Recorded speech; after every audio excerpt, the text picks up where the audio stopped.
Hello guys, welcome back to the series. So over the past few lectures हम discuss कर रहे थे force and motion को, जिसमें we started off with topic of vectors, जिसके बाद हमने देखा प्रोजेक्टाइल मोशन को, then we moved on to momentum, and then we talked about different collisions जैसे कि elastic and inelastic collision in 1 and 2 dimensions.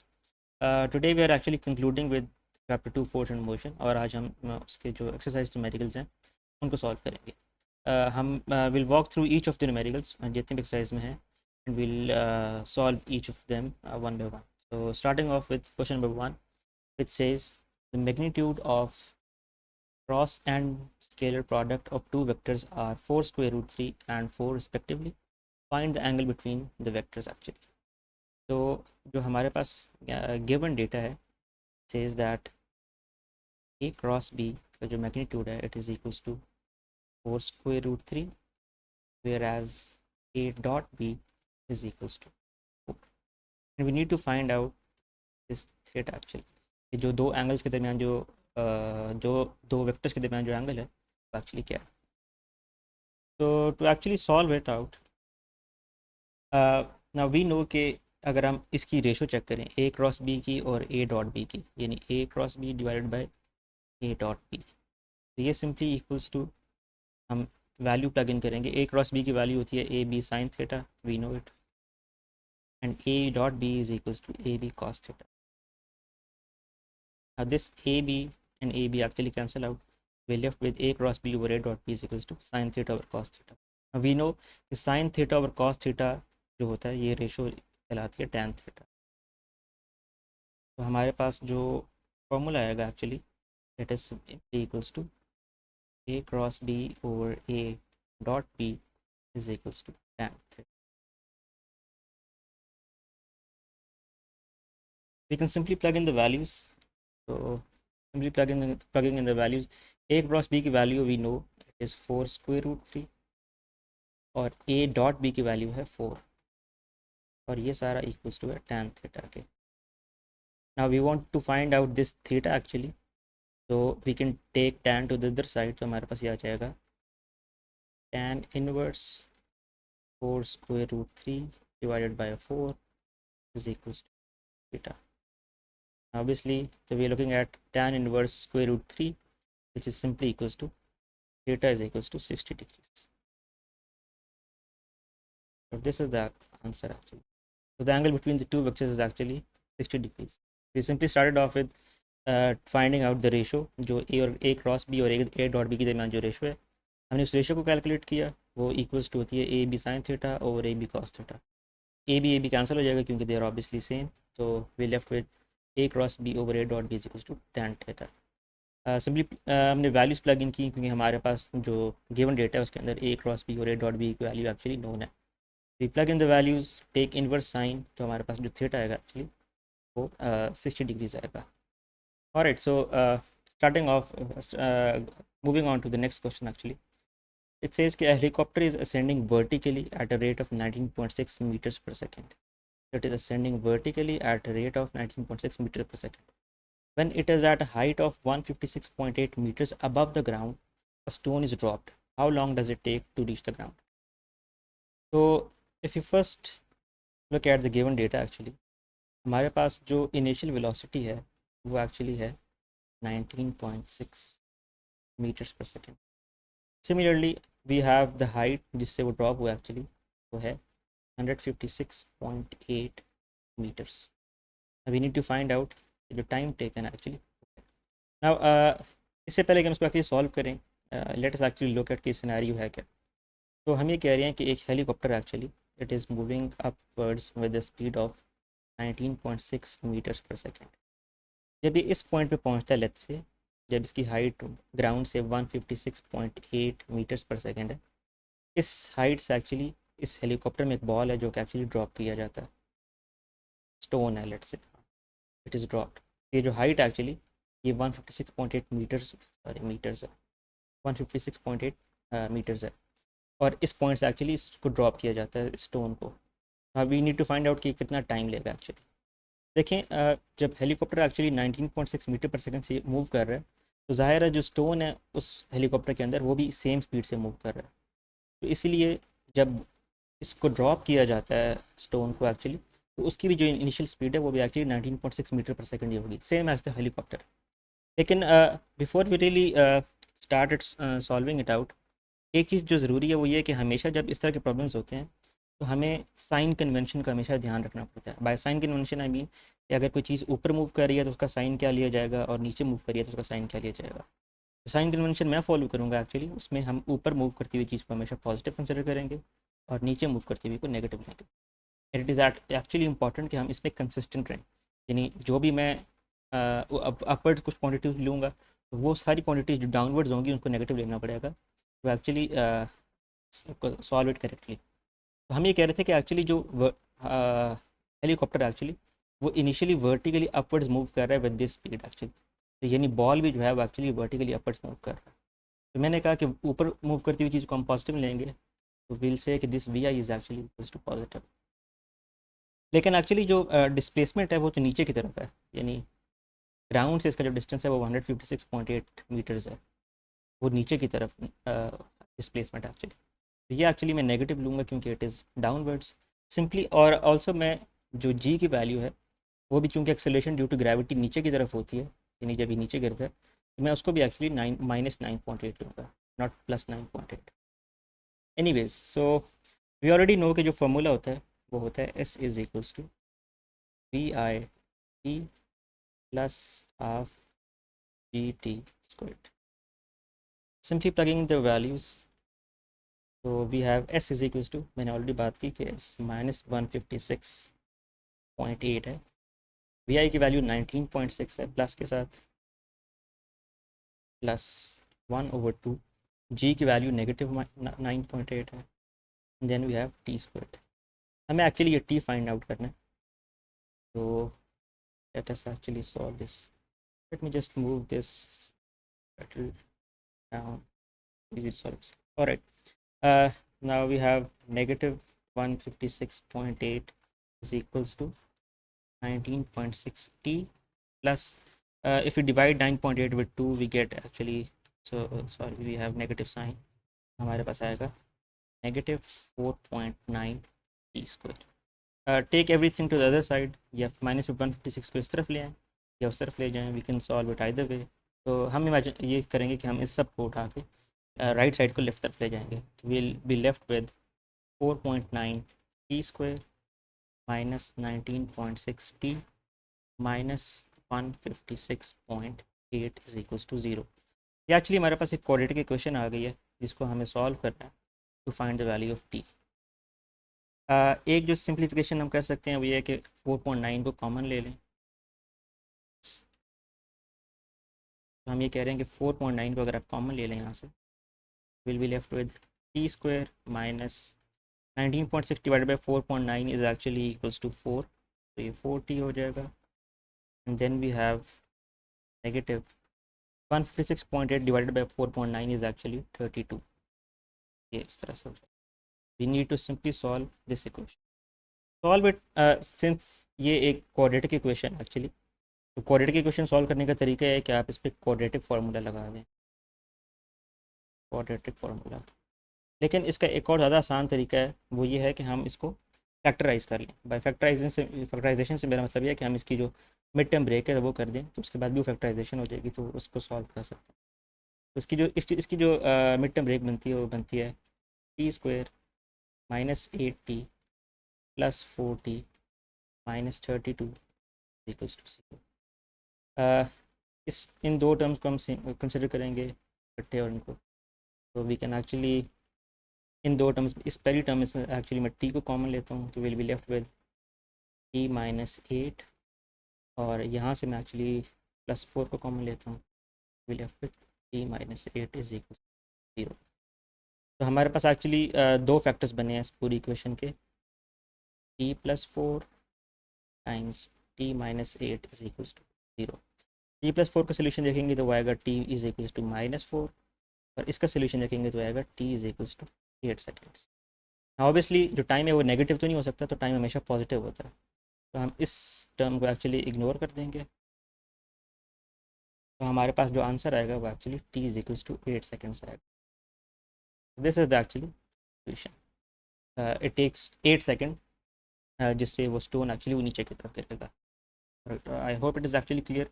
लेकिन एक चीज़ का ध्यान हमेशा से रखना है कि जो साइन कन्वेंशन है उसको हमें कंसिस्टेंट रखना है। मैंने कहा था कि हम ऊपर मूव करती हुई चीज़ को पॉजिटिव लेंगे, नीचे वाले को नेगेटिव लेंगे। इस वजह से जो वेलोसिटी थी, इनिशियल वेलोसिटी वो पॉजिटिव थी, जो डिस्प्लेसमेंट या इनिशियल हाइट थी वो एक्चुअली नेगेटिव कंसिडर की गई, और जो जी की वैल्यू अभी नेगेटिव, क्योंकि वो acceleration due to gravity downwards होती है। तो we simply use the second equation of motion और बस फैक्टराइजेशन की and we got this answer. Anyways, moving on to the next question. So the next question says that we have, if a plus b यानी magnitude of a plus b is equals to magnitude of a minus b, then prove that a and b are perpendicular to each other. By the way, perpendicular का मतलब ये होता है कि दो vectors के दरमियान जो डॉट प्रोडक्ट है वो एक्चुअली इक्वल्स टू जीरो है। परपेंडिकुलर मतलब एक वेक्टर इस डायरेक्शन में है तो दूसरा वेक्टर इस डायरेक्शन में है, यानी इनके दरमियान एक्चुअली 90 डिग्रीज है। That's what we mean by perpendicular. तो एनीवेज हमें प्रूव करना है कि अगर a प्लस बी का जो मैग्नीट्यूड है, यानी एक वेक्टर अगर हम कंसिडर करें a प्लस बी, उसका जो मैग्नीट्यूड है वो equals to a minus b है, तो फिर a और b एक्चुअली परपेंडिकुलर होता है। So let us actually start solving it out. We say कि a plus b is equals to a minus b. What we can do is कि हम दोनों तरफ इसका एक्चुअली स्क्वायर ले लेते हैं, यानी मैग्नीट्यूड स्क्वायर ले लेते हैं। जब हम मैग्नीट्यूड स्क्वायर लेंगे स्क्वेयरिंग ऑन बोथ साइड्स, तो हमारे पास आएगा actually a plus b mod square is equals to a minus b square. यहाँ पे एक्चुअली एक फैक्ट है, यानी देयर इज़ रीज़न मैंने इसको एक्चुअली स्क्वायर लिया, वो ये कि जब भी आपके पास कोई मैग्नीट्यूड हो किसी वेक्टर का a का, लेट से, तो अगर आप उसका स्क्वायर लेते हैं तो वो सिंपली इक्वल्स टू होता है a डॉट a, यानी a के साथ डॉट प्रोडक्ट लें तो वो उसका मैग्नीट्यूड स्क्वायर के इक्वल आता है। जब मैंने यहाँ पे मैग्नीट्यूड स्क्वायर भी लिया है, तो यहाँ पे भी हम एक्चुअली इसी फैक्ट को यूज़ कर सकते हैं कि a plus b mod square का यही मतलब है कि a प्लस बी का with itself dot product ले लिया गया, यानी a plus b dot a plus b. Simply right hand side में भी इसी तरह से यूज़ होगा। हम ये कह रहे हैं कि ये जब हमने स्क्वायर ले लिया तो ये इक्वल है a plus b dot with a plus b, और दूसरी तरफ भी हमारे पास है a minus b dot with a minus b. इसको एक्चुअली हम एक्सपैंड कर लेते हैं। Sorry I left very little space for each question. तो इसको एक्चुअली जब हम एक्सपैंड करेंगे तो हमारे पास आएगा a dot a plus a dot b plus b dot a plus b dot b। Similarly on the other side is well हमारे पास है a dot a minus a dot b minus b dot a plus b dot b। मैं simply actually क्या कर रहा हूँ कि term by term इनका डॉट प्रोडक्ट लेता जा रहा हूँ, एक्सपैंड कर रहा हूँ इसको एक्चुअली। तो यू कैन क्लियरली सी कि हमारे पास जो टर्म आई हैं एक्चुअली वो ये आई हैं a dot a plus a dot b और b dot a actually same होते हैं, क्योंकि a और b जो है a डॉट b जो होता है वो इक्वल होता है b डॉट a के, क्योंकि जो डॉट प्रोडक्ट होता है वो कॉम्यूटेटिव होता है, यानी वो ऑर्डर मैटर नहीं करता। तो ये मेरे पास लिखा हुआ है 2 times a dot b plus b dot b, और इस तरफ हमारे पास a dot a minus 2a dot b plus b dot b। ना दोनों तरफ हमारे पास a डॉट a है तो ये कैंसिल हो जाएंगे, दोनों तरफ b डॉट b है ये कैंसिल हो जाएंगे, लेकिन दोनों तरफ 2a डॉट b है, लेकिन यहाँ पे ये नेगेटिव है यहाँ पे पॉजिटिव है। तो अगर आप इसको दूसरी तरफ लेके आएंगे तो ये आएगा 2a dot b plus 2a dot b is equals to 0। ये हो जाएगा actually 4a dot b is equals to 0। अब ये सिर्फ तब सेटिस्फाई करेगी when a dot b is equals to. तो this is the solution actually. तो हमने सिंपली किस चीज़ को यूटिलाइज़ किया कि हमने इसका स्क्वायर ले लिया है मैग्नीट्यूड का, ताकि हम उसको in terms of dot product expand कर सकें, और आखिर पे we are left with 4a dot b equals to 0। ज़ाहिर है 4 तो 0 नहीं हो सकता, 4 इक्वल 0 नहीं हो सकता, तो a dot b must be equals to 0। तो this is what we mean a dot b is equals to 0, यानी they are actually perpendicular. Alright, so moving on to the next question. A body of mass m at rest explodes into three pieces, two of which of mass m by 4 each are thrown off in perpendicular directions with velocity 3 meter per second and 4 meter per second respectively. Find the velocity of third piece with which it will be flown away. So imagine करें कि हमारे पास एक block है जिसका मास m है, और होता क्या है कि ये ब्लॉक जो है एक्चुअली इट ब्लोज ऑफ, तो इसके तीन टुकड़े हो जाते हैं। तो जो एक इसका जो पीस है वो let's say falls off in this direction, the other falls off in this direction. क्योंकि एक चीज़ तो क्लियर है, उसने बोला कि जो दो मैसेज हैं, two of which actually are thrown off in perpendicular direction. तो हम इमेजिन करते हैं कि एक इस तरफ वाई में चला गया, एक इस तरफ एक्स में चला गया। तो जो थर्ड पीस रह जाएगा, we need to find out कि इसकी वेलोसिटी क्या होगी और ये ऑब्वियसली किस डायरेक्शन में थ्रो किया जाएगा।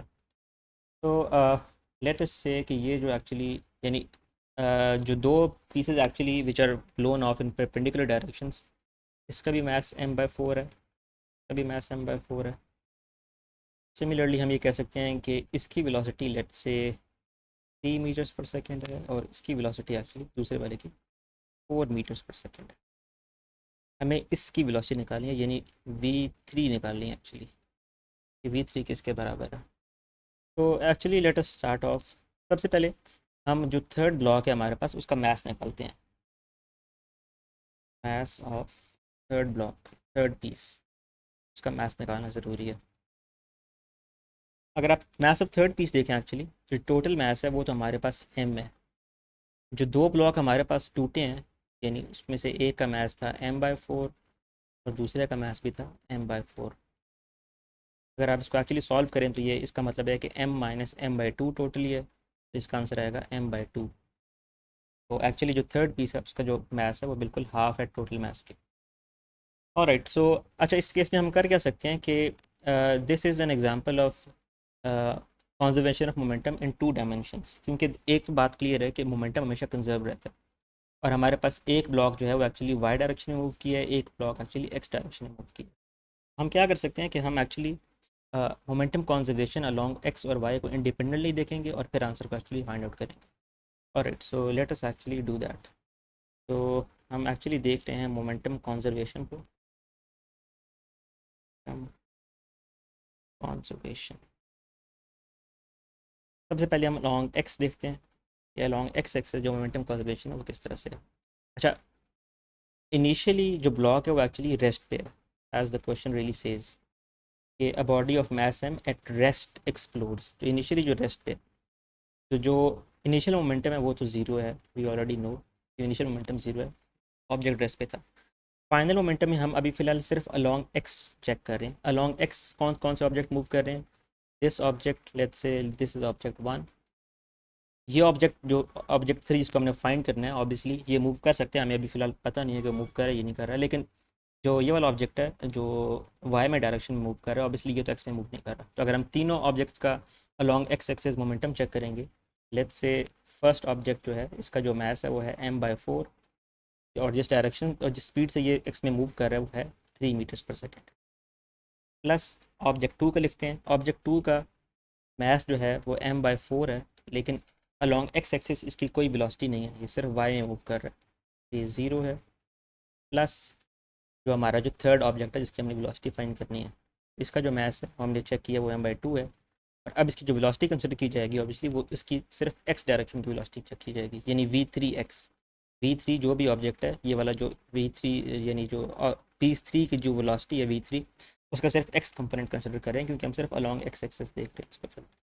Alright, so we have 0 is equals to 3m/4 plus 0 plus m/2 v3x।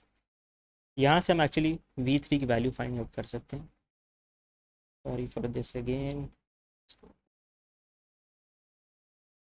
तो हमारे पास जो एक्चुअली ये टर्म्स आएंगी, इसको अगर मैं 3m को इस तरफ ले जाऊँ इस टर्म को, तो will be left off with -3m/4 is equals to m/2 v3x, m से कैंसिल हो जाएगा, 2 1 ज़ा 2, 2 2 ज़ा 4। तो एक्चुअली जो मेरे पास आंसर आएगा वो आएगा v3x इज इक्वल्स टू -3/2, यानी कि -1.5 मीटर्स पर सेकेंड। ये एक्चुअली जो थर्ड पीस है उसकी एक्स कंपोनेंट की वेलोसिटी है। This is v3x। अब हमें v3y फाइंड करना है, यानी जो ऑब्जेक्ट जो थर्ड पीस है उसकी वेलोसिटी इन वाई डायरेक्शन क्या थी। तो हम सिमिलरली एक्चुअली अब हम उसका जो कंपोनेंट अलोंग वाई एक्सिस है, यानी अलोंग वाई एक्सिस जो मोमेंटम कंजर्वेशन है उसको देखते हैं। तो along y actually similarly initial momentum तो ज़ीरो है, फिर हमारे पास ऑब्जेक्ट वन जो है जिसको हमने पहले डिस्क्राइब किया था जो कि एक्स में मूव कर रहा है, उसकी ज़ाहिर वाई के डायरेक्शन में कोई वेलोसिटी नहीं है, तो उसका मास तो m/4 था, लेकिन उसकी वेलोसिटी वाई डायरेक्शन में ज़ीरो है। प्लस जो ऑब्जेक्ट टू था वो एक्चुअली मूव कर रहा है इन वाई डायरेक्शन, उसका मास m/4 है, जिस वेलोसिटी से वो मूव कर रहा है वो है 4। दैट इज हाँ, इट इज़ एक्चुअली 4। और नेक्स्ट ऑफ इज जो थर्ड पीस है जिसका मास m/2 है, जिसको हमने फाइंड किया है, और उसकी जो वेलोसिटी है वो v3y है। सिमिलरली ये क्वांटिटी तो ज़ीरो है, इस तरफ भी ज़ीरो है, तो हम इस सारे को अगर रीअरेंज करें तो हमारे पास आएगा -m/4 times 4 is equals to m/2 v3y। अब m और m कैंसिल हो जाएगा, एक्चुअली 4 और 4 कैंसिल हो जाएगा, इस 2 को वहाँ जाके मल्टीप्लाई करेंगे तो हमारे पास जो आंसर आएगा वो आएगा v3y इज इक्वल्स टू इस तरफ एक्चुअली हाँ -2 मीटर्स पर सेकेंड। जो y कंपोनेंट में जो थर्ड पीस की वेलोसिटी है वो एक्चुअली -2 है। Now to find out the total velocity, actually total velocity के लिए वी ऑलरेडी नो कि हमें क्या करना पड़ता है।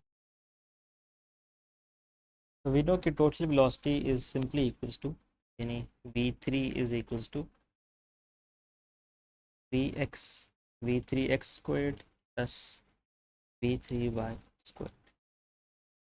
तो प्लग इन द वैल्यूज़, हमारे पास जो v3x है वो एक्चुअली -1.5 स्क्वायर प्लस v3y जो है ये एक्चुअली -2 का स्क्वायर है। If you actually use it solve it using the calculator, जो आंसर आएगा एक्चुअली हमारे पास वो है विच इज़ एक्चुअली 2.5 मीटर्स पर। सो ये एक्चुअली वेलोसिटी है हमारे थर्ड पीस की। तो फाइंड के इस जो पीस जिस डायरेक्शन में ब्लो ऑफ किया था उसकी जो डायरेक्शन थी वो क्या थी। तो यू ऑलरेडी नो दैट कि जो थीटा होता है वो इक्वल्स टू होता है tan inverse v3y over v3x। तो हमारे पास अगर हम वैल्यूज प्लग इन करें तो ये हो जाएगा tan इनवर्स v3y की वैल्यू एक्चुअली हमारे पास आई थी -2, और इसकी जो वैल्यू आई थी हमारे पास जो v3 की वैल्यू v3x की वैल्यू थी वो थी -1.5। अगर आप इसको एक्चुअली सॉल्व करेंगे तो this turns out to theta is equals to -53 degrees actually. By the way negative इसलिए लगाया क्योंकि एक्स कंपोनेंट और वाई कंपोनेंट दोनों नेगेटिव थे, तो थर्ड जो क्वाड्रेंट होता है उसमें जो टैन होता है वो नेगेटिव होता है, इसलिए theta is equals to -53 degrees actually. तो एक्चुअली नो के कंपेयर टू बाकी जो दो पीसेस थे इस कंपोनेंट की डायरेक्शन किस तरफ थी, तो ये ऑलरेडी नो देखें कि जो ये वाला जो पीस टू था ये सिंपली वाई में गया और piece three actually simply x में गया। तो इनका जो रिजल्टेंट बनता है वो एक्चुअली अराउंड एयर बनता है +50 डिग्रीज पे। तो it is obvious conservation momentum यही होना चाहिए था कि जो थर्ड पीस है वो नेगेटिव, अगर ये वाला +53 में ब्लो ऑफ किया था तो ये एक्चुअली -53 में ब्लो ऑफ करना चाहिए था, it which is actually required for the conservation of momentum as well. You can actually confirm it as well कि अगर आप इसको कंफर्म करें कि जो हमारे पास जो बाकी दो कंपोनेंट्स थे यानी उनका जो थीटा था tan इनवर्स, जो बाकी दो पीसेस थे, जो वाई वेलोसिटी में जिसका ब्लो ऑफ किया था उसकी वेलोसिटी थी 4, और जो दूसरी डायरेक्शन में किया था वो उसकी वैल्यू थी 3। तो ये भी एक्चुअली जो इट आएगा इक्वल्स टू 53 डिग्रीज आएगा, which is obviously exactly perpendicular, exactly opposite to the other two pieces. Anyways, so this was it. Let us move on to next question. So question number 2.5 says that a cricket ball is hit upwards with velocity of 20 meters per second at an angle of 45 degrees with the ground. Find its time of flight, maximum height, and how far is it hit from the ground. तो हम ये कह रहे हैं कि एक ball है actually which is hit vertically upwards with the velocity of 2 meters per second and an angle of 45 degree.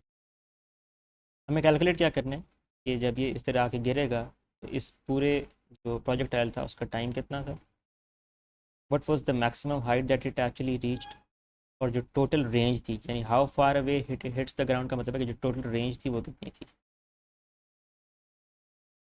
तो we have some given data जिसमें है कि जो वी आई है वो equals to 20 meters per second है, जो एंगल है लॉन्च एंगल वो है 45 डिग्रीज। हमें कैलकुलेट करना है एक्चुअली टी क्या है, रेंज क्या है, और जो मैक्सिमम हाइट है एच मैक्स कह रहे हैं इसको। एक्चुअली जब हमने प्रोजेक्टाइल मोशन को डिस्कस किया था तो हमने इन तीनों फार्मूलाज को डिराइव किया था, तो हम उन तीनों फार्मूलाज को एक्चुअली यूज़ करेंगे। तो पार्ट ए में we need to find out time of flight.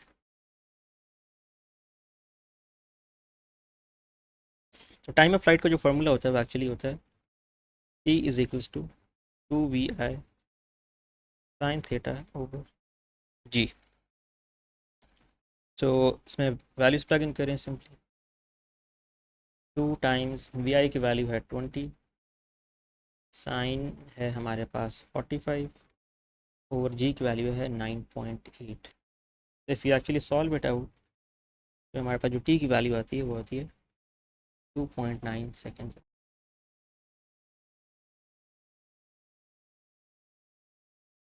Part B says कि हमारे पास मैक्सिमम हाइट क्या होगी। To find out the maximum height we actually have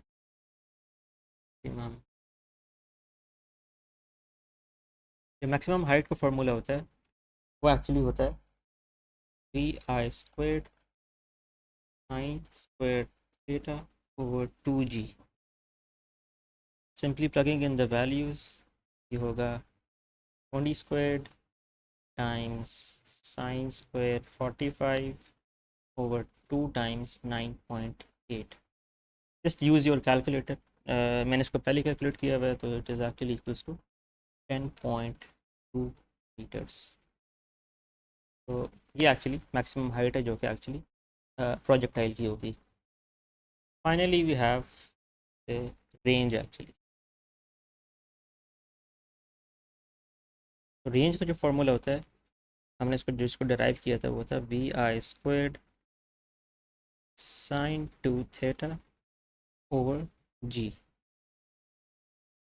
if you plug in the values हमारे पास vi² का मतलब है 20² sin 2 theta का मतलब है कि 2 टाइम्स 45 ओवर जी। तो साइन 2 टाइम्स 45 का मतलब है sine 90 which is simply equals to 1। Sorry g की वैल्यू भी जो प्लग इन की हमने 9.8। तो इसका जो आंसर आएगा वो एक्चुअली आएगा 40.81 years।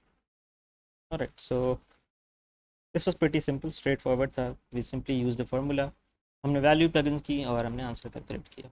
Alright, moving on to the next question. Problem 2.7 says a ball is kicked by a footballer. The average force on the ball is 240 newtons and the impact lasts for 0.25 seconds. Calculate the change in momentum or the direction of change in momentum. हमारे पास जो है actually data given है, it is जो हम force use कर रहे हैं वो है 240 न्यूटन्स। जो इम्पैक्ट टाइम है वो एक्चुअली है 0.25 सेकेंड्स। हमें कैलकुलेट करना है कि जो चेंज इन मोमेंटम है वो कितना है, डेल्टा पी कितना है, और जो direction of change in momentum है वो क्या है एक्चुअली। तो let us actually look at the solution. एक चीज़ हमें ऑलरेडी पता है कि जो इम्पल्स होता है वही एक्चुअली चेंज इन मोमेंटम के इक्वल होता है। और इम्पल्स की वैल्यू हमें पता है कि वो होती है F cross delta t is equals to delta p. Impulse actually f cross delta t होता है, तो हमारे पास जो इक्वेशन बनती है वो एक्चुअली बनती है कि F cross delta t is equals to delta p, यानी change in momentum simply equals to force times the impact time होता है। Let us just plug in the values. तो जो डेल्टा पी है F cross delta t, force की value है 240 और जो इम्पैक्ट टाइम है वो है 0.25 seconds. We have 100 here, 25 ones are, 25 fours are, 4 ones are and 4 60s are equals to 60. Momentum के जो यूनिट्स होते हैं it is actually kilograms meters per second, so we have kilogram meters actually, so Newton seconds भी इसके units होते हैं। so delta p is equals to 60 Newton seconds. now जहाँ तक बात है कि direction of change in momentum क्या है, यानी डायरेक्शन, तो एक्चुअली अगर तो डेल्टा पी जो होता है वो पॉजिटिव हो तो फिर हम actually in the direction of force move कर रहे होते हैं, और अगर हम डेल्टा पी जो है एक्चुअली वो नेगेटिव हो तो हम in opposite direction to the force move कर रहे होते हैं। तो चूंकि अभी हम डेल्टा पी जो है वो 60 है which is greater than zero, जो डायरेक्शन है वो actually in direction of force है, डायरेक्शन फोर्स।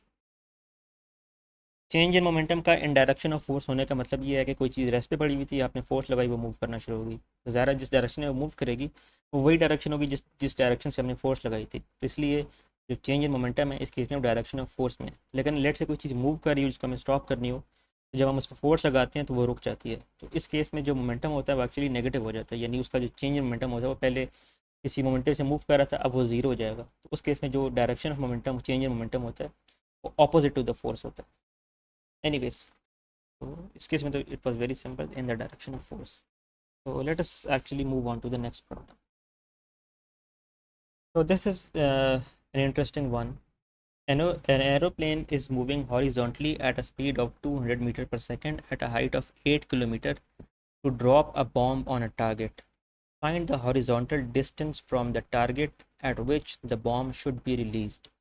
हम actually ये कह रहे हैं कि let's say we have an aeroplane जो कि मूव कर रहा है विद सम वेलोसिटी 200 मीटर्स पर सेकेंड, और जिस हाइट पे ये एक्चुअली मूव कर रहा है वो हाइट है actually 8 kilometres above the ground.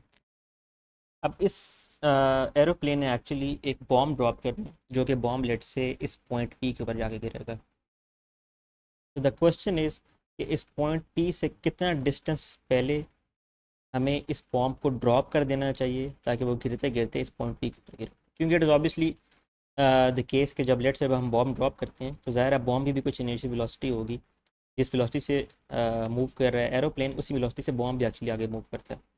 तो एक्चुअली बॉम्ब इस तरह से गिरेगा, इस तरह से। तो हमें डिटर्मिन ये करना है कि हमें किस पॉइंट के ऊपर इसको ड्रॉप करना चाहिए ताकि ये इधर आके गिरेगा, यानी एग्जैक्टली इस पॉइंट पी के ऊपर आके गिरेगा। हमें वो डिस्टेंस एक्चुअली फाइंड आउट करना है। एक चीज़ बिफोर वी एक्चुअली सॉल्व वो ये कि जब भी प्रोजेक्टाइल मोशन की बात होती है तो जो वर्टिकल मोशन होता है और जो हॉरिजॉन्टल मोशन होता है प्रोजेक्टाइल का वो एक दूसरे से इंडिपेंडेंट होते हैं। तो इस बॉम्ब ये बॉम्ब जो एक्चुअली ये नीचे जो गिर रहा है ये तो due to influence of gravity गिर रहा है, तो इसको जो नीचे गिरने में टाइम लगेगा वो तो सिंपली इस चीज़ पर डिपेंड करता है कि इसके ऊपर कितनी ग्रेविटी एक्ट कर रही है, यानी ग्रेविटेशनल एक्सेलरेशन कांस्टेंट कितना ज़्यादा, ये तो सिर्फ उस चीज़ पे एक्ट करता है। तो ऑब्वियसली हम जो time taken by the bomb to drop और डिस्टेंस ऑफ 8 किलोमीटर है उसको पहले अलहदा फाइंड करेंगे और फिर ये देखेंगे कि उस टाइम में वो एक्चुअली बॉम्ब कितना ट्रैवल कर सकता है।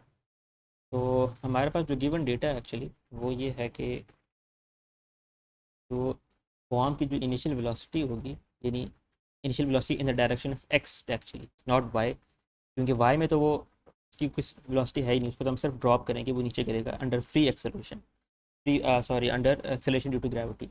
लेकिन चूंकि प्लेन भी 200 मीटर पर सेकंड से आगे मूव कर रहा है बॉम्ब पे जिस वेलोसिटी से आगे मूव करेगा वो 200 मीटर पर सेकंड होगी। तो जो वी आई एक्स है हमारे पास वो है 200 मीटर्स पर सेकंड।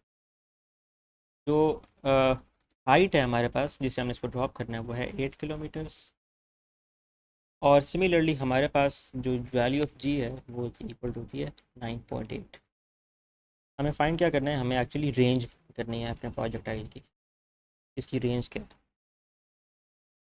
तो actually first of all find के कितना टाइम लगेगा इस प्रोजेक्टाइल को नीचे गिरने में। वी नो के जो एच होता है वो होता है v i y t plus half g t squared.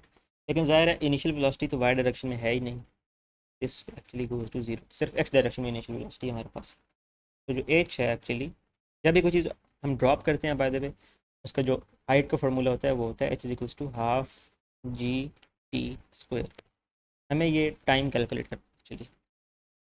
Height की जो वैल्यू है वो है 8 किलोमीटर्स, लेट अस से कि ये 8000 मीटर्स है। सिमिलरली इस तरफ है वी हैव 1/2 इंटू जी की वैल्यू है 9.8 times T square. 9.8 divided by 2 होता है 4.9।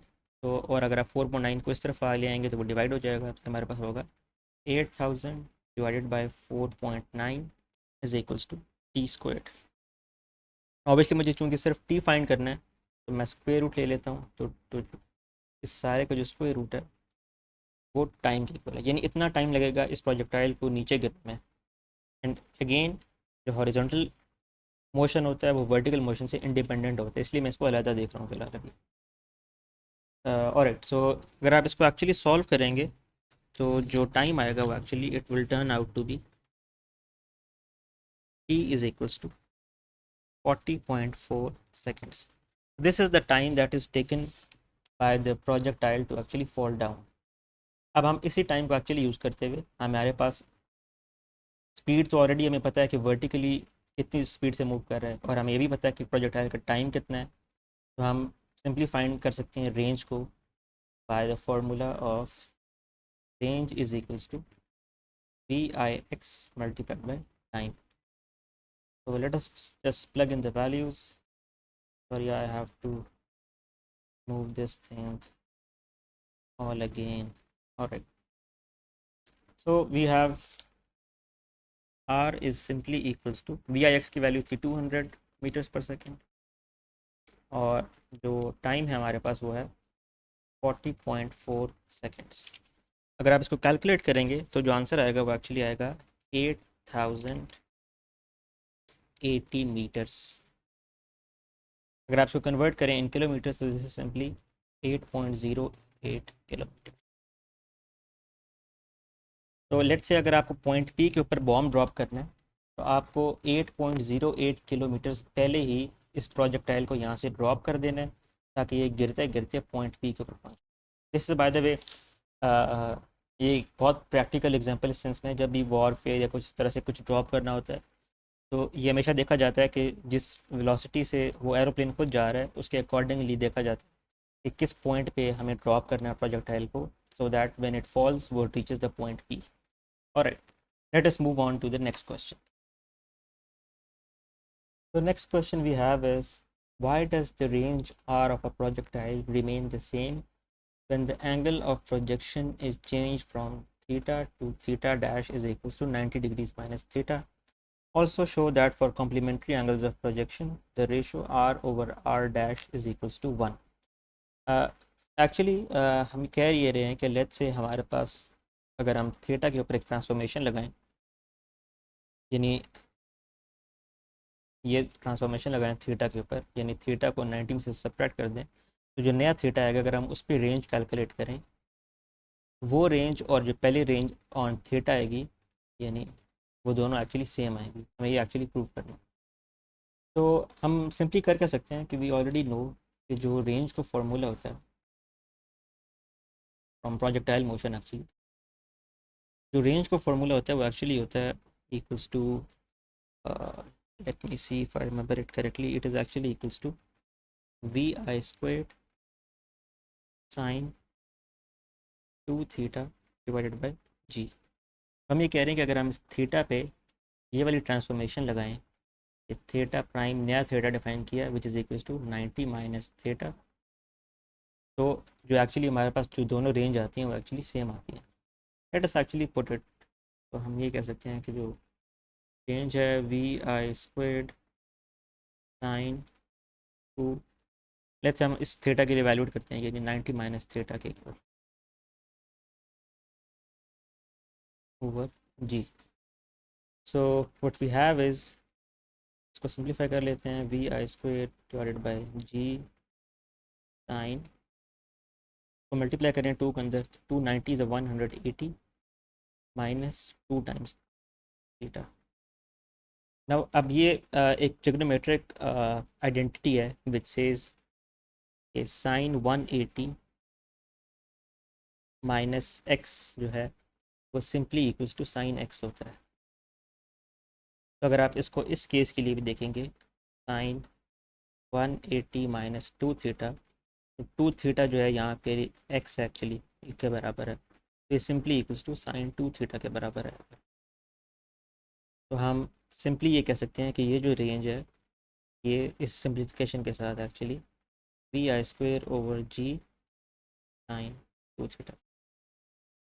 तो नोटिस के जो आर प्राइम है, सॉरी आर प्राइम एक्चुअली जब हमने ये ट्रांसफॉर्मेशन की, ये वाली जो रेंज है एक्चुअली यानी ये रेंज और जो इनिशियल जो फार्मूला में रेंज होती है यानी सिर्फ थीटा के लिए रेंज होती है, ये एक्चुअली दोनों के लिए सेम है। That is how we actually prove कि जो प्रोजेक्टाइल मोशन है वो actually it remains the same for projection theta to theta dash which is 90 minus theta.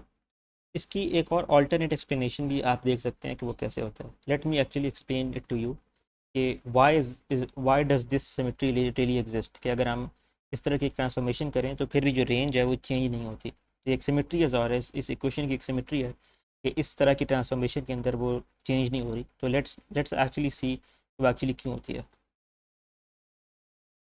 The reason that really happens is कि ये जो फार्मूला है हमारे पास, आपको याद होगा जब हमने डिराइव किया था रेंज को फार्मूला का, तो व्हेन वी से कि v i square sine 2 theta over g, तो जो साइन 2 थीटा ये एक्चुअली एक और टर्म के इक्वल होता है ट्रिग्नोमेट्री में, वो होती है v i square sine 2 theta actually equal होता है 2 साइन थीटा कॉस थीटा के ओवर जी। अब एक्चुअली आप अगर आप ये देखें कि अगर आपके पास थीटा की जगह आप 90 माइनस थीटा लगाते हैं, तो जो साइन 90 माइनस थीटा होता है और जो साइन सॉरी और जो कॉस 90 माइनस थीटा होता है, ये किसके बराबर होते हैं? Sine 90 minus theta actually cos theta के बराबर होता है और cos 90 minus theta actually sine theta के बराबर होता है। तो हो क्या रहा है कि अगर आप ये ट्रांसफॉर्मेशन कर भी दें, तो ये जो प्रोडक्ट है sine theta times cos theta, ये तो चेंज नहीं होगा। साइन थीटा कॉस थीटा बन जाएगा, कॉस थीटा साइन थीटा बन जाएगा। ये प्रोडक्ट इट्सेल्फ हमेशा कांस्टेंट रहेगा, सेम रहेगा। तो यानी ये हमेशा साइन थीटा के बराबर ही आएगा। इस वजह से ये जो ट्रांसफॉर्मेशन है ये एक्चुअली इस इक्वेशन की एक सिमेट्री है, इसलिए इसको चेंज नहीं कर सकती। एनीवेज, तो नेक्स्ट इज वी हैव इसका जो नेक्स्ट पार्ट है, also show that for complementary angles of projection the ratio r over r dash is equals to 1। By the way, जो कॉम्प्लीमेंट्री एंगल्स होते हैं वो कौन से एंगल्स होते हैं जिसमें theta plus theta dash, let's say दो एंगल्स हम ले लिए, ये दो डिफरेंट एंगल्स हैं, ये इक्वल्स टू 90 डिग्रीज होते हैं।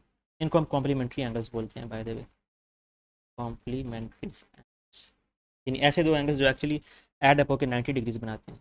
तो इफ़ यू सी, ये एक्चुअली वही ट्रांसफॉर्मेशन है। अगर आप थीटा प्राइम को इस तरफ रहने दें और थीटा को इस तरफ ले जाएं तो ये हो जाएगा 90 माइनस थीटा। तो ये एक्चुअली वही केस है जो हमने ऊपर डिस्कस किया था। तो इसके लिए भी जो रेंज थी, यानी इसके लिए जो रेंज हमने निकाली थी 90 माइनस थीटा वाले के लिए भी वो भी रेंज यही आई थी, और जो ओरिजिनल रेंज है वो भी एक्चुअली इसी के बराबर। तो अगर आप इनको आपस में रेशो चेक करेंगे, यानी हम ये कह रहे हैं कि अगर हमें कैलकुलेट करना है आर प्राइम ओवर आर, उसकी वैल्यू क्या है, तो आर प्राइम की हमने क्या वैल्यू निकाली थी, v i squared sine 2 theta over g, और आर की क्या वैल्यू निकाली थी हमने, आर की वैल्यू हमें ऑलरेडी पता है, वो है v i square sine 2 theta over g. तो एक्चुअली दोनों टर्म्स बिल्कुल सेम है, they simply cancel out. Answer is actually 1. तो वी एक्चुअली प्रूव कि जो रेशो है वो एक्चुअली इक्वल्स टू 1 आती है. Anyway, so I hope it is clear. Let us actually move on to the next question. So the next question is a trolley of mass 1 kilogram moving with velocity of 1 meters per second collides with a similar trolley at rest. तो इसका simply ये मतलब है कि हमारे पास एक trolley है, let's say उसका जो मास है वो है इक्वल्स टू 1.0 मीटर्स पर सेकेंड. इस वेलोसिटी से एक्चुअली मूव कर रहा है वो है, सॉरी, इसका जो मास है वो 1.0 किलोग्राम, सॉरी, एक्चुअली 1.0 किलोग्राम्स. इस वेलोसिटी से इनिशियली मूव कर रहा है वो एक्चुअली वेलोसिटी है 1 मीटर्स पर सेकेंड. और यहाँ पे एक सिमिलर ट्रॉली है यानी सेम मास की है, जो M2 है वो भी 1.0 किलोग्राम्स है, which is actually at rest. जो V2 है वो इक्वल्स टू 0 है. ये इससे जाके एक्चुअली कोलाइड करता है. तो हमने दो केसेस को डिस्कस करना है. The first one is after collision the first trolley comes to rest whereas the second starts moving with velocity 1.0 meters per second.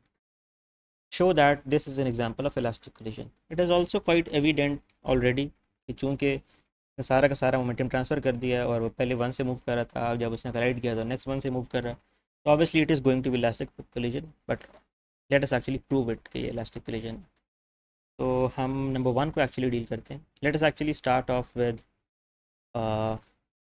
Since we want to prove कि ये इलास्टिक कोलिजन है, so we simply write it as kinetic energy initial is equals to kinetic energy final. क्योंकि obviously elastic collision का जो virtue होता है वही होता है कि जो इनिशियल काइनेटिक एनर्जी होती है वो equals to final kinetic energy होती है. देयर इज नो गेन और loss of kinetic energy. Alright, so we have 1/2 m1 v1 squared plus 1/2 m2 v2 squared is equals to 1/2 m1 v1 dash square. Dash का मतलब है कि वो collision के बाद वाली जो वेलोसिटी है, plus 1/2 m2 v2 dash squared. Alright, let us just plug in the values. 1/2 m1 की वैल्यू एक्चुअली 1 किलोग्राम्स है, v1 की वैल्यू भी 1 है, स्क्वायर हो जाएगा, प्लस इनिशियली जो कार 2 है, ये जो ट्रॉली 2 है वो एक्चुअली मूव नहीं कर रही, तो उसकी जो वेलोसिटी थी वो इनिशियली 0 थी, यानी v2 is equal to 0 m2 times 0. Alright, next on we से हमारे पास क्वेश्चन में ये है कि जो आफ्टर कोलिजन जो पहले वाली ट्रॉली है वो एक्चुअली स्टॉप्स मूविंग, तो जो v1 डैश है एक्चुअली इक्वल टू 0 है. तो ये 0 का स्क्वायर प्लस 1/2 m2, और v2 डैश की वैल्यू क्या है हमारे पास इसे कि वो अब 1 से मूव कर रही है. So that I should have put value of m2 as well, जो कि इक्वल्स टू 1 है. Alright, we simply solve the two. तो हमारे पास आएगा एक्चुअली 0.5, यानी 1 टाइम्स 1 इज़ 1 डिवाइडेड बाई 2, यानी 1 divided by 2 is equal to 0.5 plus 0, ये सम 0 हो गई, ये टर्म 0 हो गई, और ये 1 into 1 1 divided by 2 equals to 0.5. We have 0.5 is equals to 0.5, which actually means कि kinetic energy final is equals to kinetic energy initial. That means कि this is a elastic collision.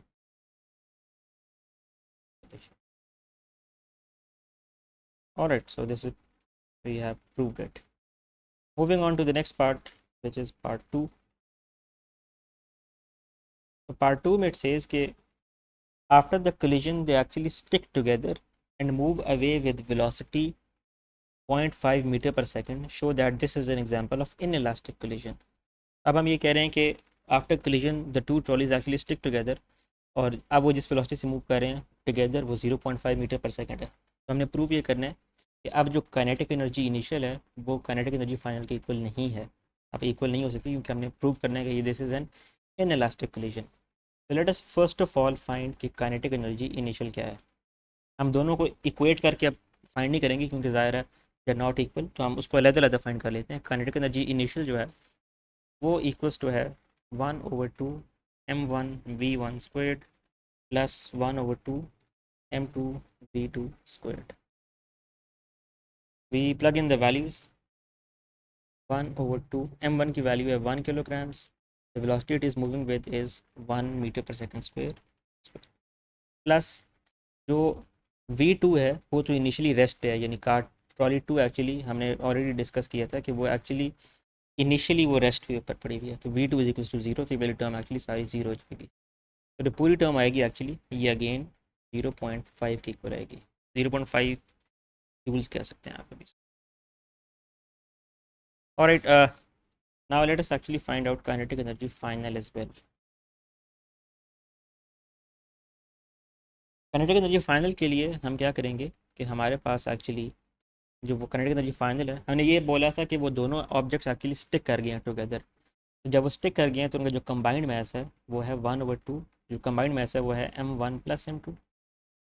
और आप जिस वेलोसिटी से वो मूव कर रहे हैं, let's call it v final, वो जिस वेलोसिटी से मूव कर रहे हैं, तो ये काइनेटिक एनर्जी फाइनल है। क्योंकि वो दोनों स्टिक कर गए थे तो मास ऐड हो गया, और जिस वेलोसिटी से अब वो मूव कर रहे हैं वो vf है। We plug in the values 1/2, m1 की वैल्यू भी 1 है और m2 की वैल्यू भी 1 है, तो 1 + 1, और vf की जो वैल्यू है वो है 0.5।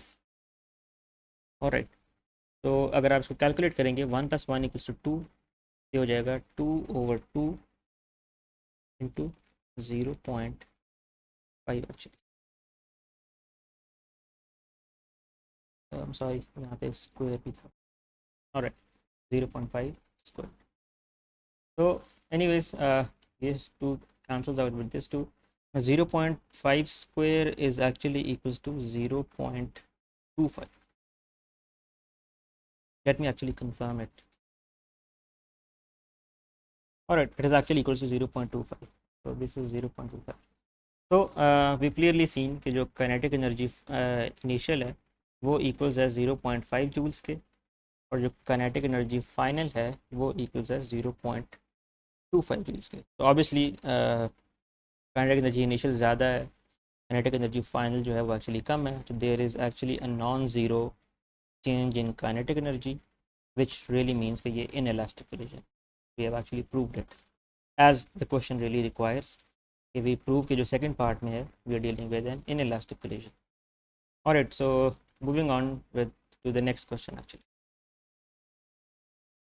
So the next question says a railway wagon of mass 4 × 10⁴ kilograms moving with a velocity of 3 meters per second collides with another wagon of mass 2 × 10⁴ kilograms which is at rest. They stick together and move off together. Find their combined velocity. Obviously this is an example of inelastic collision as well.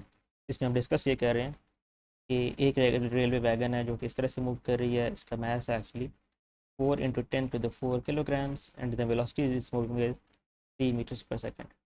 और हमारे पास जो next wagon है actually वो actually जो मास है वो तो 2 × 10⁴ kilograms है, लेकिन it is at rest, t is equal to 0।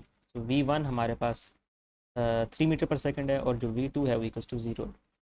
तो simply using the conservation of momentum, conservation of,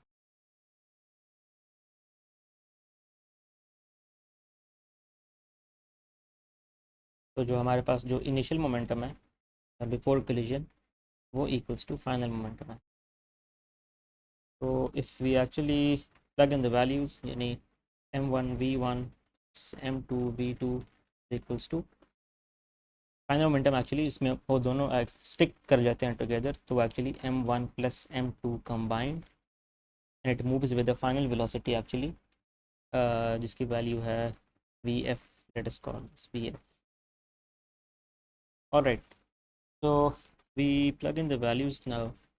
m1 की जो वैल्यू है वो है 4 × 10⁴ kilograms, इसकी वेलोसिटी एक्चुअली 3 है, प्लस m2 की वैल्यू है 2 × 10⁴, लेकिन v2 यानी इनिशियली वो रेस्ट पे है तो this whole term is 0। Next on the right hand side we have, let us just add the two masses.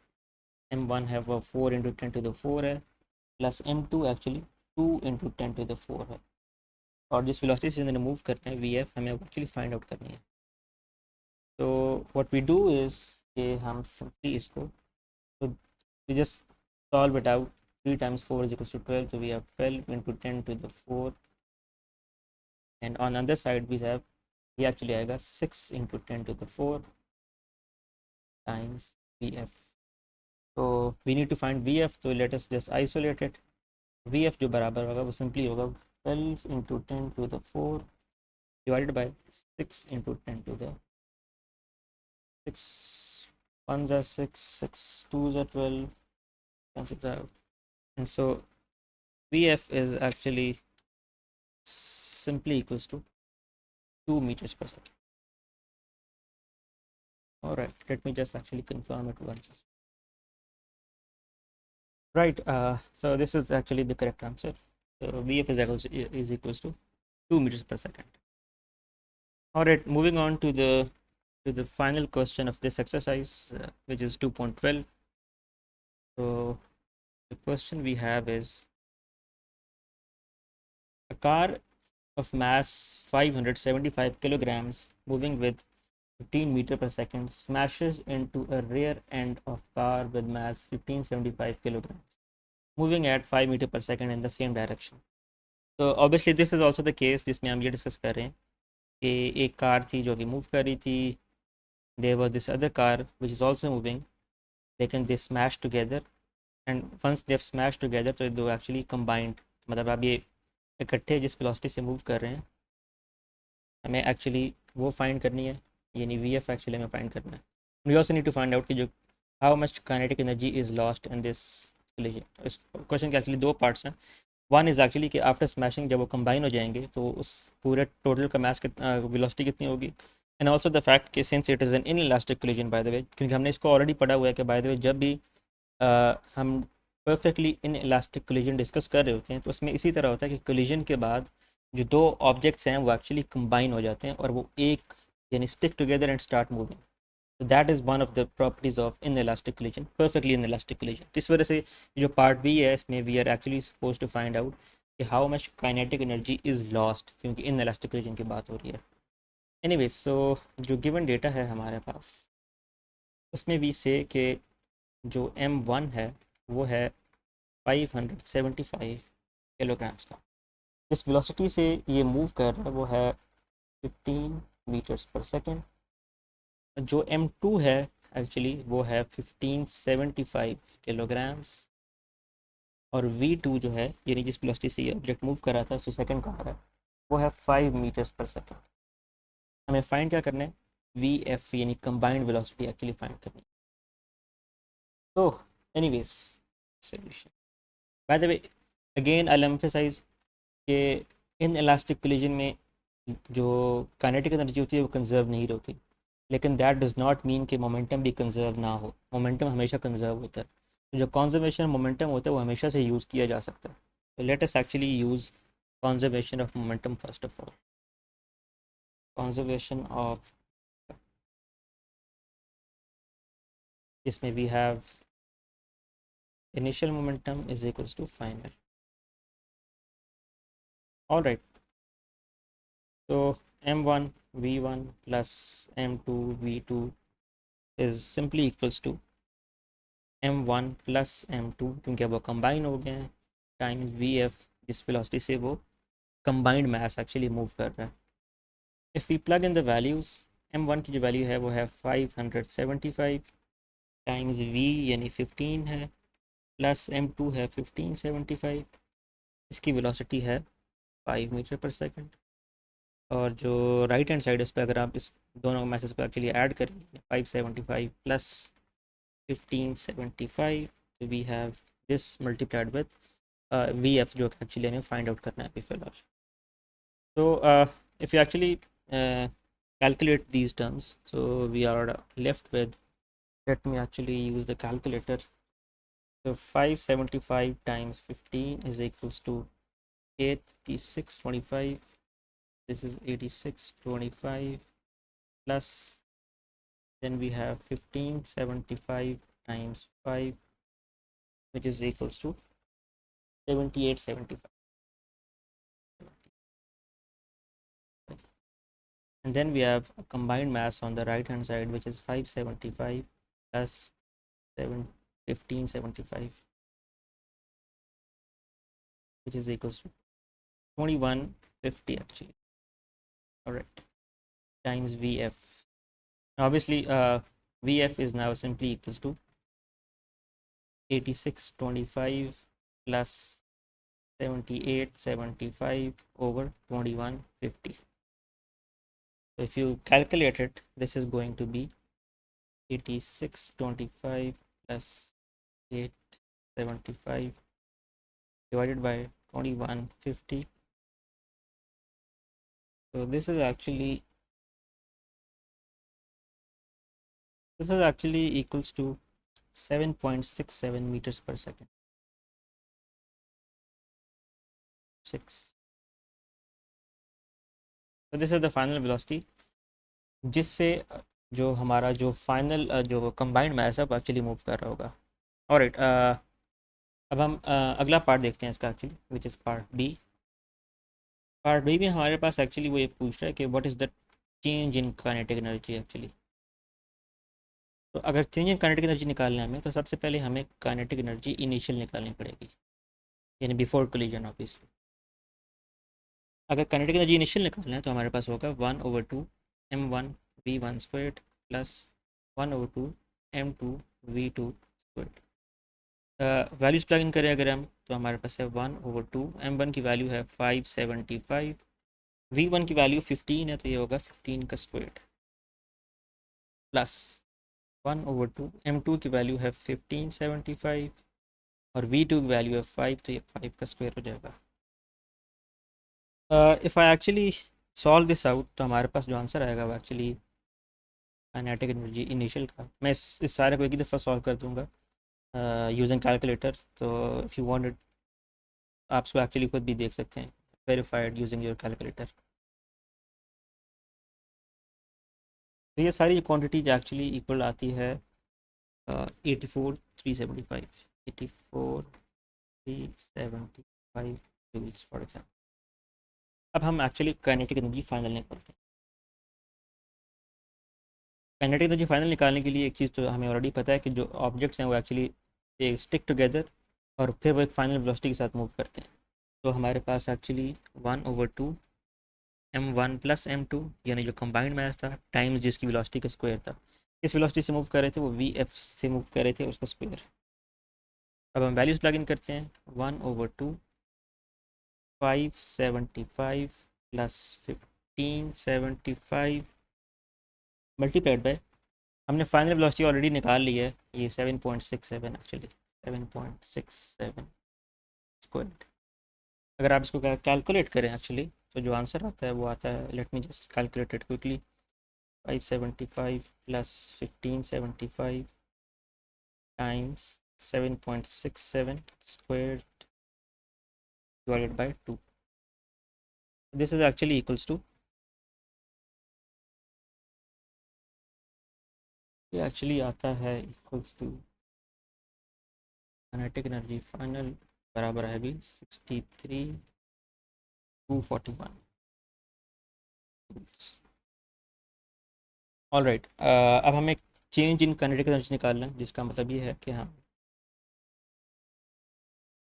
जो काइनेटिक एनर्जी इनिशियल है माइनस काइनेटिक एनर्जी फाइनल. तो हमारे पास जो काइनेटिक एनर्जी इनिशियल थी वो एक्चुअली थी 84,375 और जो फाइनल थी वो हमारे पास आई थी 63,241.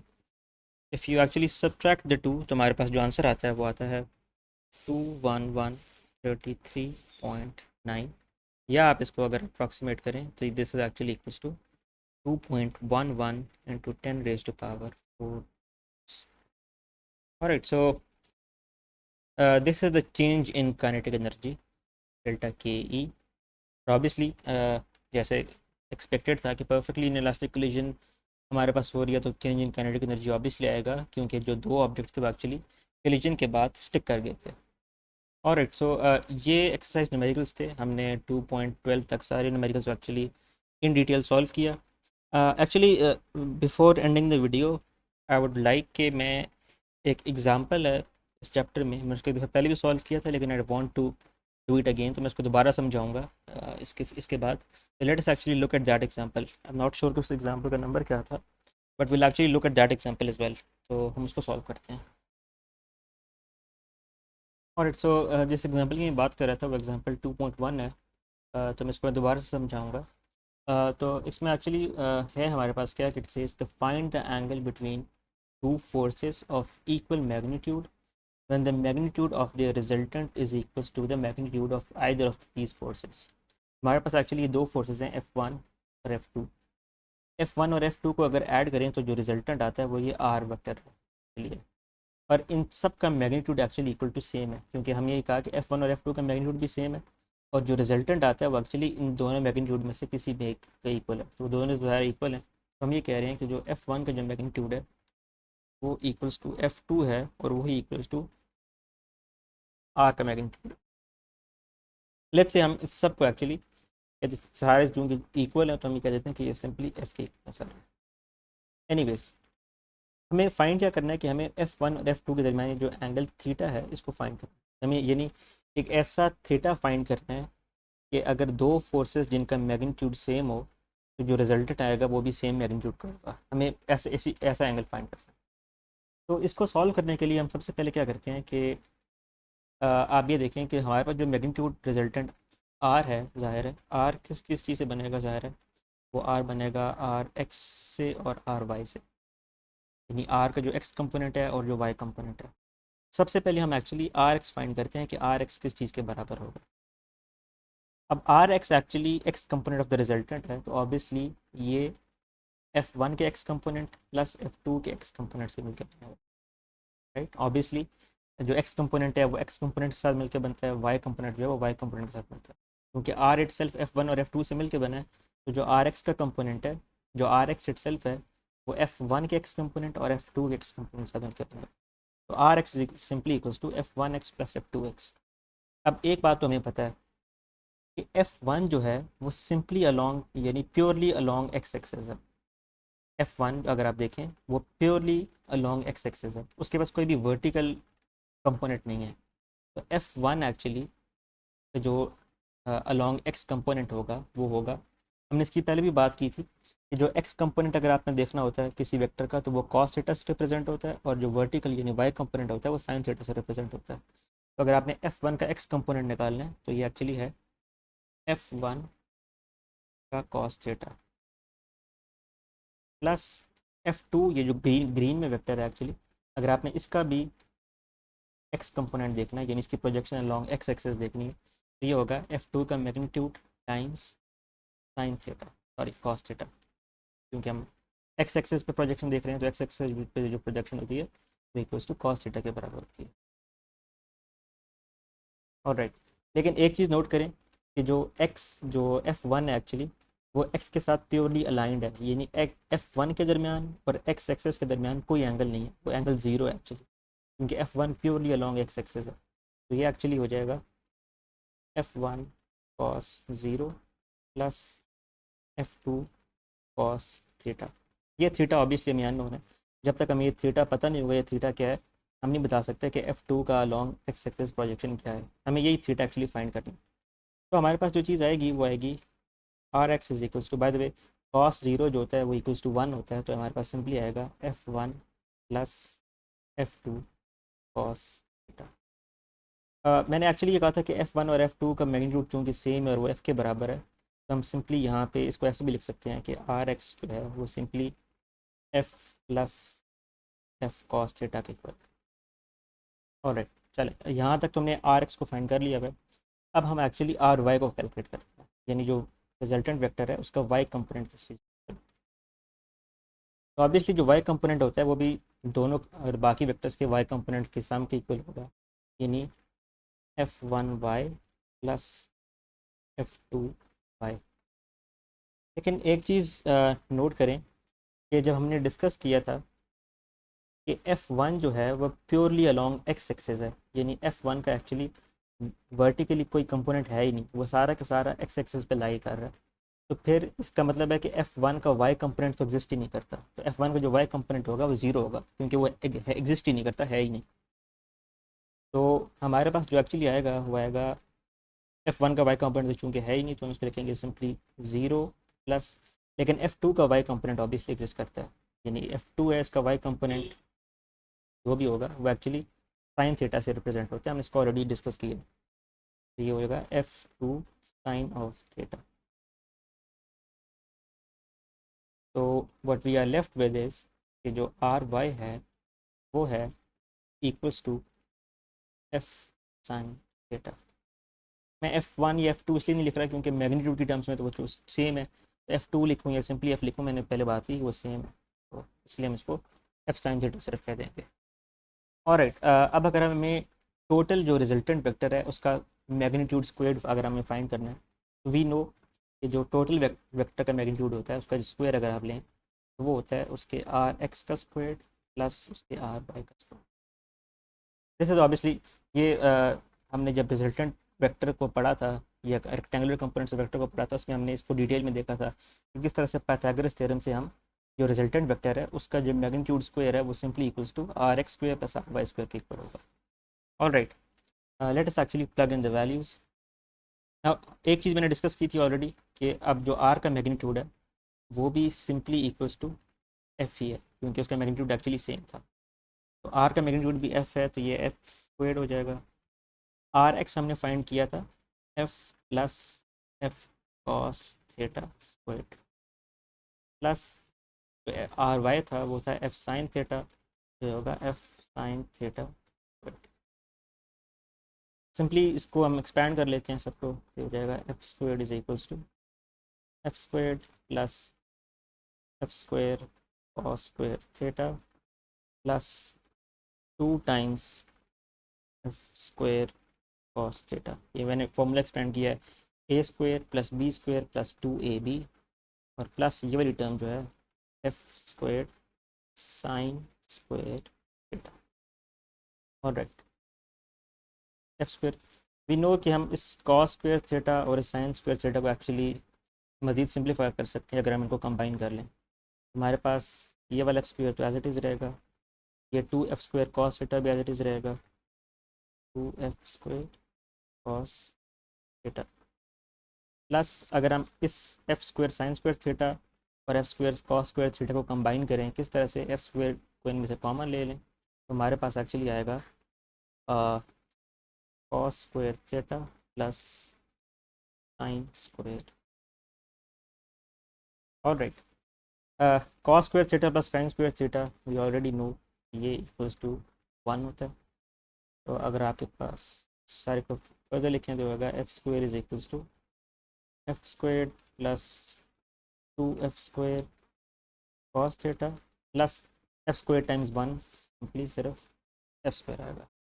नाउ एक एफ स्क्वायर ये वाला तो इस एफ स्क्वायर से कैंसिल हो जाएगा, तो हमारे पास आएगा F square plus 2f square cos cos theta actually equals to 1। तो यहाँ से अगर हम एफ स्क्वायर को कॉमन ले लें तो ये आएगा 1 plus 2 cos theta is equals 1। Sorry, why did I write 1? This should be 0 actually। दूसरी तरफ कुछ भी नहीं है तो ऑब्वियसली जब ये कैंसिल हो गया तो ये एक्चुअली 0 हो गया था, तो हमारे पास एक्चुअली यहाँ पे इक्वल्स टू 0 है। सॉरी, तो we have F square times 1 plus 2 cos theta equals to 0। अब जाहिर है एफ स्क्वायर तो 0 नहीं हो सकता क्योंकि एफ तो एक एफ स्क्वायर एक मैग्नीट्यूड है, वो तो हमेशा नॉन ज़ीरो रहेगा इस टर्म में, इस सेंस में। तो 1 प्लस 2 कॉस थीटा जो है वो 0 के बराबर होना चाहिए, जिसका मतलब ये है कि जो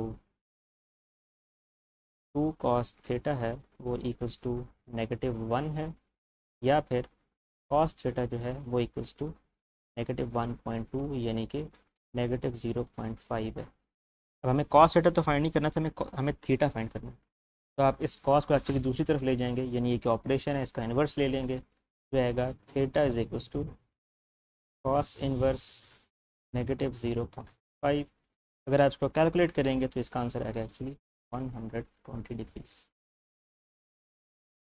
और तो this is it at theta equals to 120 हमारे पास ये जो स्टेटमेंट है एक्चुअली ये ट्रू हो जाएगी। The angle between two forces of equal magnitude when their magnitude of resultant is equals to magnitude of either of the two forces। ये statement at theta equals to 120, यानी ये theta actually 120. Anyway, so हमने exercise numericals देखे chapter 2 के, उसको in detail सारे numericals का solution देखा, और फाइनली आई फेल्ट लाइक कि इसको मुझे एक दफ़ा दोबारा एक्सप्लेन करना था. एग्जाम्पल 2.1 को मैंने वो एक्सप्लेन कर दिया आपको. तो if you have any question आप उसको कमेंट कर सकते हो. I will try my best to respond it to you or clear any confusion that you guys have. So thank you. See you in the next video, which will be probably starting with the next chapter, which is chapter 3. All right, so take it.